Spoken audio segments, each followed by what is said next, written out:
question. Juan said, I saw other people ask, but did you guys see the announcement on IMAX Enhanced coming to Disney Plus? Oh, is that right? I didn't see that.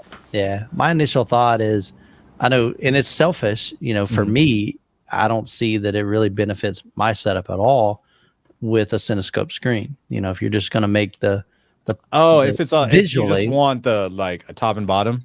Yeah. Yeah. So for me, that would cause, what would that be? Would that be bars on the top and the bottom and left and right? You'd have bars on the sides. You'd have like a 55-inch TV. Yeah, it would shrink it down so bad. That's right. Yeah. So it would just give me bars on the side. It'd be like actually a more narrow 16:9. So here's actually a good question. And I posed this in one of the comments because somebody asked about what I thought about it. So if you have a 16:9 screen, which the vast majority of people do, whether it's TV or projection, if they introduce and start doing more of this IMAX Enhanced, so that is a taller screen. So that by nature is going to cause a 16:9 screen to have gray bars on the left and right, correct? Yeah. Yeah, kind of.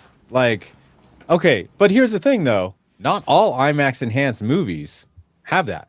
Okay. For instance, Bad Boys for Life is in IMAX Enhanced, but so it's still 16:9. Okay. It's a scope.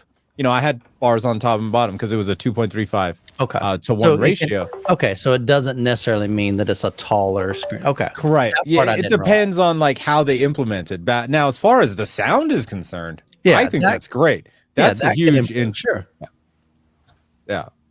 I like that IMAX Enhanced sound. I was just wondering about visually though, how that would change. And I do hate the ones that go back and forth. It's like IMAX, all of a sudden it's full screen, and then it's boom, black bars. I'm like, wait a second, didn't we have black bars a minute ago? And then it's full screen during a fighting thing. It Transformers.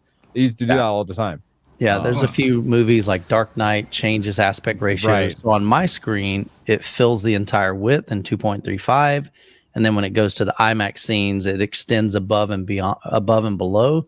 But I've got it set up in the JVC NX7 to crop or basically mask anything above and below my screen, so I never see it because it doesn't do me any good because it shoots off the screen anyway onto my cabinet. So here's a question. FOMO says, doesn't IMAX Enhanced just pump up the bass to all 5 channels, so it's just a huge bass boost? I mean, kind of. Here's a question, kind of follow up to this.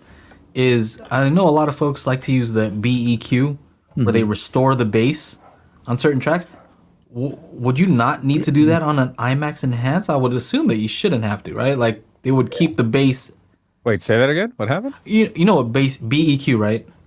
How they try to restore the bass on certain movies. Right. Okay. I would kind of assume that if it was IMAX Enhanced, that you shouldn't need to do that. They're gonna assume hey, you got a crazy system. I mean, that's all the bass that we that's pretty much what IMAX Enhanced is. It's if you have a crazy system, try to get the IMAX Enhanced version because that's supposedly the theater mix, right? Not the near field mix that's on a 4K disc or whatever they stream to your home. That's a near field mix. So the IMAX Enhanced is supposed to be a full dynamic mix, right? That they use in the theater.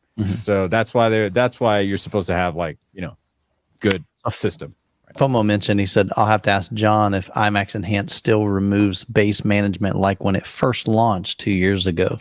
So apparently that was kind of a thing back then. So I don't know. I haven't heard much about that. And honestly, there just hasn't been a lot about IMAX Enhanced.